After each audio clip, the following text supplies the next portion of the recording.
Matt, in today's Climate Matters, as it is now officially spring, we are looking back at an interesting winter when it comes to temperatures and rainfall. Storm Tracker 4 meteorologist Daniel McFarland tells us how our cold season stacked up compared to the years past. So when it comes to what we had for this winter, well, the average low temperature was a little bit higher than average. You can see that's a little bit over about 42 degrees.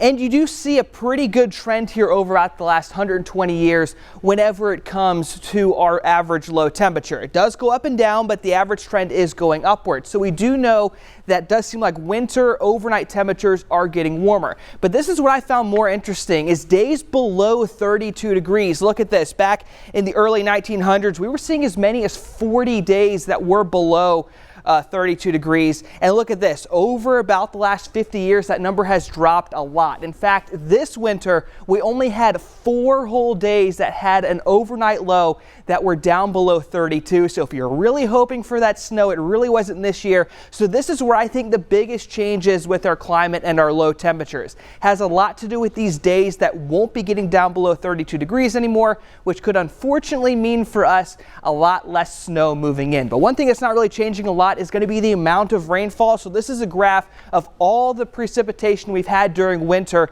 over the last 120 years. You do have your typical ups and downs, but at least for right now, it does seem like we're seeing more of an uptrend over the last few. So we're looking pretty good, at least when it comes to rainfall out there. Interesting stuff there. Thank you, Daniel.